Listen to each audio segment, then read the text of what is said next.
Bella. It's hard to be clear when you're dead. Nothing holds in the same way. It's hard. I recall the smell of pig shit and how it slugs at my throat. When I lived, I could get that smell in a mood, when the mood was right. I could smell it and every organ in me would flex and shiver. When there was a bad mood, that rank stench and body quiver. I'll never know where it came from or how it mustered so much feeling. That's what it's like now. My life is held in rushes of smells and the moods that flood with each sniff. Memory is difficult when you're dead. Mom married Dad when I was still inside her. He worked days and she worked nights, so it was me and Nan. Me and Nan pulled potatoes in the field. She made the best chips around. Potatoes and pig shit, sweat and soil. You would gag on it and like the gag too sometimes. I learned to like Dad's belt too sometimes. Mom normally liked it for me. There's no pain out here in the woods. Just the spasms of smelling things. Memory is difficult and these spasms are like tears. They soothe and soil. Dad had one leg. They cut it off in the trench. That cut saved the rest of him. He screams sometimes. He can still feel it. That's what you do too. When you wander into salt wells looking for the wych-elm, chasing rumours and that empty stomach feeling, you find the bit they cut away. You call me Bella. Memory is difficult, but I see like cut crystal. I see you when you wander in. That brown skinned boy. He's terrified. Skinny limbs shivering. Sweat pearled over flesh. Deep brown eyes bold and wide. He breathes in gasps through a wide mouth. I don't know if he saw me, but he froze. He froze at the wych-elm. Just stared. Stared straight through me. He was stiff. Then he collapses, slumped at the trunk. I stood and looked over him. I took in every pore of him. Then those older guys came and grabbed him and pulled him away. The oldest was strong. The oldest seemed to know more. He could see something of me. He said, "Don't look at her, don't look at her." They carried him away in a rush. So, this is Bella, my debut novel, which is out now with Wild Press Books. Now, it was supposed to be my official launch party shindig thing tonight at the Arena Theatre in Wolverhampton. But for obvious reasons and global circumstances, that can't happen anymore. Needs must when the devil drives, as they say. So hopefully we'll be able to fix a spot and a new date as this unfolds and hopefully fizzles out. Prayers are with the people that are being affected and fingers crossed for everyone. I just want to say stay safe, really. So instead of having a launch, I thought I'd just record a very quick message to everyone and give a little reading of the book. I want to send a big thanks out to everybody that's helped me. Big thanks to people that have bought the book and are going to buy the book. Thanks for supporting me and thanks for supporting an independent press in Wild Pressed Books. The link to buying the book direct from the publisher will be below this as well. So please hit the link and share it as many times as you can as well. So, Bella. It's a story set in Netherton in Dudley. And it's inspired by the Bella and the wych-elm story. Only I've moved Bella from the Hagley Woods to Saltwells. And my reasoning behind this is because Saltwells seemed to be a much more interesting and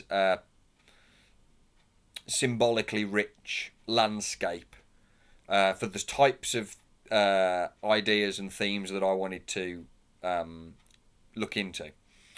So let me tell you why. So first of all, Saltwells is a beautiful nature reserve and it's full of really interesting creatures and flora and fauna. But it used to be where the Pensnet Railway used to run through. It used to be full of mines and shafts and Dalton Quarry and whatnot. And then prior to that, it's also a site of prehistoric significance and geological significance, with all of the fossils and wonderful geological features that the Black Country is so renowned for. Now, the Saltwells Nature Reserve sits between Netherton, which is where a vast part of the novel is set, especially the estates, housing estates and whatnot of Netherton, and deals with the communities and culture that you find there. And I kind of think of Netherton as this sort of typically Black Country place that's on one part a suburb of Dudley, but it's got its own kind of town status in there as well. So, and it's also kind of home to centuries worth of forges and quite famous metalworks, ironworks, and steelworks as well. Now, on the other side of Saltwells Nature Reserve, you've got Merry Hill Shopping Centre, which is a kind of symbol of consumerism and of hyper-modernity. So Saltwells, as a kind of haunted site in my novel, becomes this sort of primordial beltland between the kind of traditional past and the sort of faceless future. And the rest of the novel taking place within this landscape, but a landscape that's kind of charged with that as a metaphor. So every kind of place has its own type of haunting, I guess. So Bella is situated in Saltwells and pulls the locals in various ways, and she touches them in various ways, haunts them in various ways. And through their exposure, they become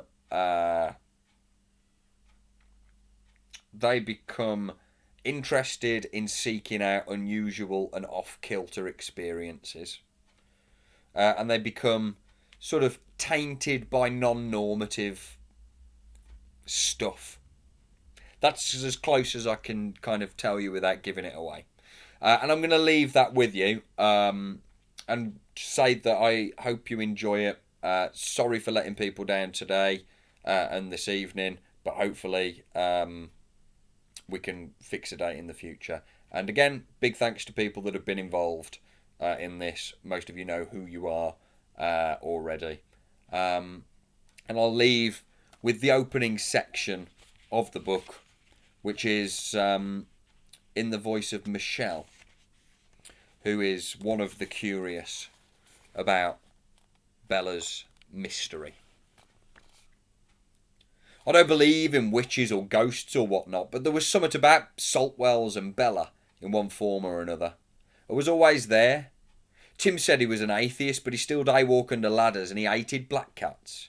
It's the same with Bella. Even if you think it's just a story, you still don't want to test it. Tim said he knew what happened. I needed to know. I remember driving up from the Delft towards Cradley, and we were stopped at the lights at the top of Quarry Bank. Tony was with me, and he pointed it out. It's a crossroads here, and it's all concrete, brick, tarmac. It's grey, cold, and stony. Back in the day, they'd make chains and nails if you went down one road, and they'd make glass if you turned around. Most of that had died out, so it was just a shadow of a place. A junction just to get to somewhere else. The lights at Quarry Bank come 4 ways with 3 lanes at each opening.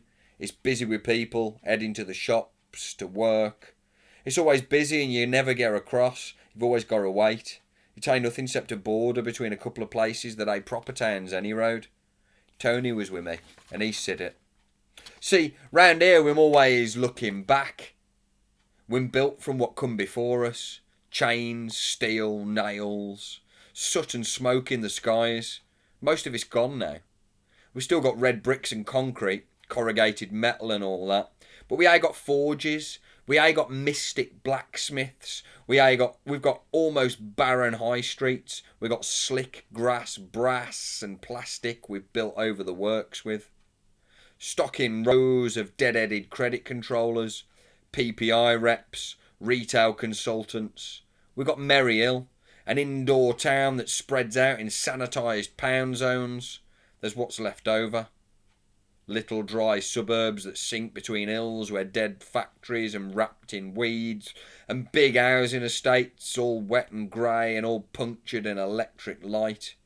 Them no-go zones unless you're from there. Each zone has its own half-deserted labour club, its own brand of menacing teen, its own bit of cut or brook or strange patch of green land that mopes between a terrace row and the mechanics. Tony was with me, and he said it.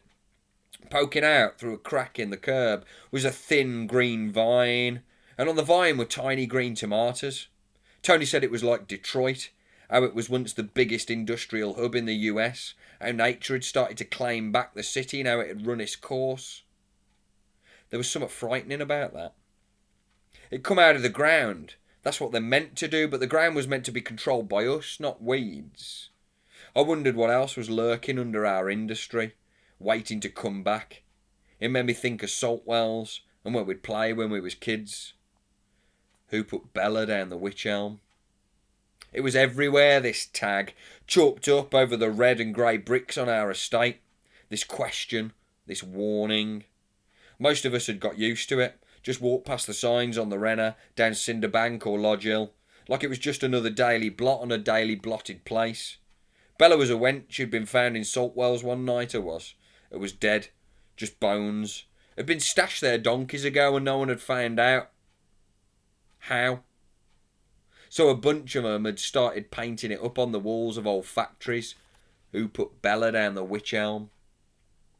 When I says donkeys ago, I mean before the steelworks closed and before buses stopped coming through and before job shop queues. It wasn't on our lot. It was before they'd built houses on the Sledmere. Nan had said it went back to when they was kids in the 50s. Some of them, the old uns in Turners, would say it was saft. Just a local story dads had used to shut the kids up. But some of them, some said it happened just like the story had. After a night of supping in the pub, one of them old sorts boatmen and tinkers used, not like Turners or the Hope, where we'd sink shit-tasting shots and bark along to karaoke tracks. An old one like Pardo's, with wood and brass and open fires. Bella had had her fill and stumbled home. I must have got lost because I ended up facing the wrong way in salt wells, and maybe I was followed, and maybe I'd pissed someone off, or maybe I fancied one of the scrap men or something because I wore alone. Whoever had been there and why ever they'd been there, we don't know. We just know they'd fucked her and took a stone or something to her head and cut her up. Years later, a few kids from Derby End Scouts had gone out tracking or something, and they'd looked inside this big old tree, a wych-elm. It's still there too. Most of salt wells is thin, light-coloured trees and bushes. There's big uns too, but not like the wych-elm. Most of salt wells is paths, and it would have been back in the 50s, I reckon. You can follow the paths down the quarry and through the bluebells, and you wouldn't have thought you was still in Netherton, with all its greens and browns and almost quiet. You got to know where to find the wych-elm. It's high on the paths. You cut through a thicket up by where it meets the res, and you follow the skinny route made out of the bits of broken ground, made by a few broken sorts who went looking. The wych-elm sort of sits in a circle, where nothing else grows around it. It ain't tall, but it's fat. It's dark and leafless and brittle, and it's got a big laceration down the front. That's where they'd found her. Them scouts looked inside and pulled out a cracked up skull. Then the police found bits of old shoes and cloth and a few other bones around the circle of ground. But it had been too long and no one knew who'd been there or why or nothing. So the funny fuckers round here started writing "Who put Bella on the wych-elm" on all the walls. I don't even know where the name Bella comes from. I guess under our skin too, Bella does. Like the tomatoes, finding roots in cracked concrete. That's Bella. Thank you very much. It's out with Wild Pressed Books. Link below. Thank you.